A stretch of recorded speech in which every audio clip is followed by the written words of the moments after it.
أعوذ بالله من الشيطان الرجيم. بسم الله الرحمن الرحيم.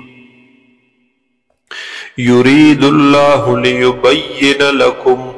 غواړي الله تعالی اراده لري الله تعالی ليبين لكم د پاره د دې چې خو واضح بیان کی تاسو ته ويهديكم او وخي تاسو ته سنن الذين من قبلكم طریقې د هغه کسانو چې و مخکې تاسو نه د مخکنو پیغمبرانو ويتوب عليكم او رجوع رحمت وکي پتا سو باندې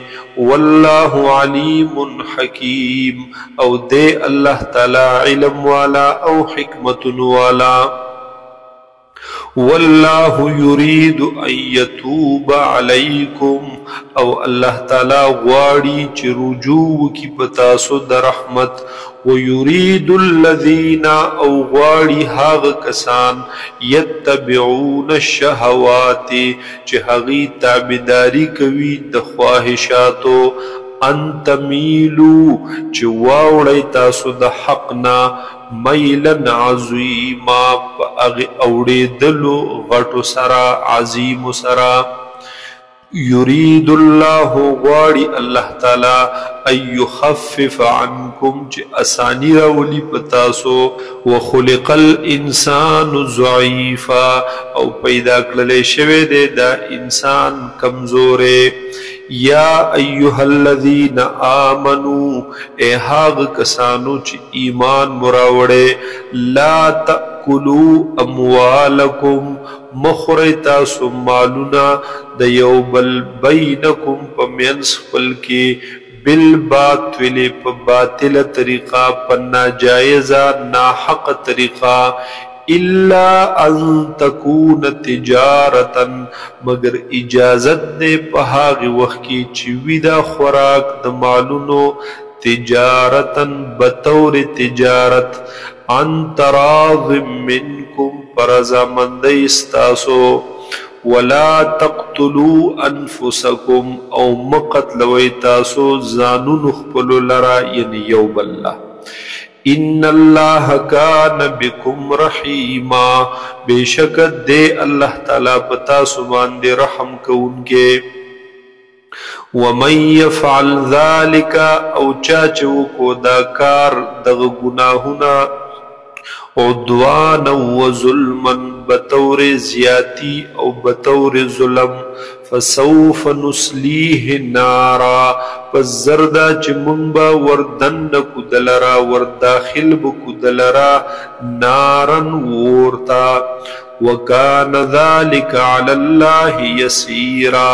او دے دا کار پا اللہ مان دے اسان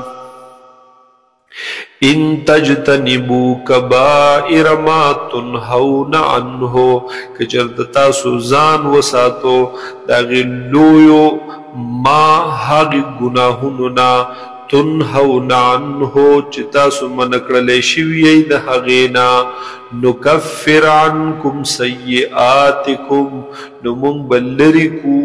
مونگ بختم کوران بکستاسو اغا سیئات ستاسو یعنی اغا وارد گناہون ستاسو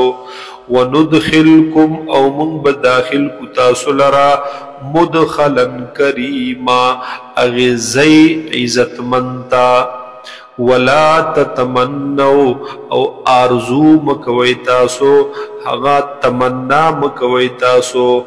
ما د هغه سيزونو فضل الله به بعضكم على بعض چې ورواله ورکړه دے الله تعالی په هغه سره باز استاسو ته په باز نورو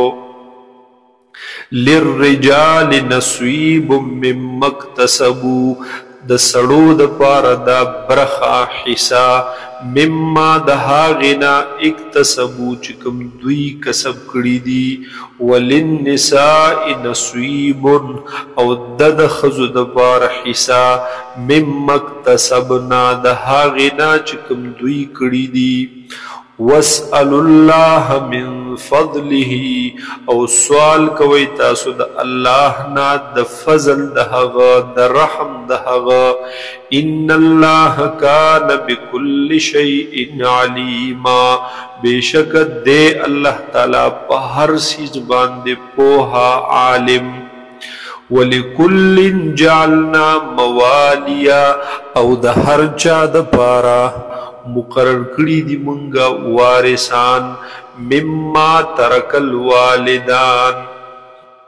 چوڑی به دغه وارثان مما دغه مالون د هغه مالونو ترک الوالدان چې پر خودلې وی هغه مور او پلار والاقربون او نور خپلوانو رشتہ دارانو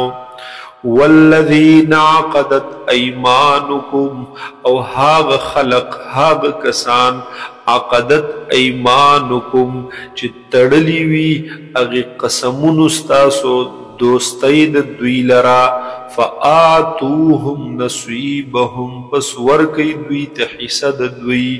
ان الله کان علی کل شیء شهیدا بیشک دے اللہ تعالی په هر چیز باندې شهیدن گواہ حاضر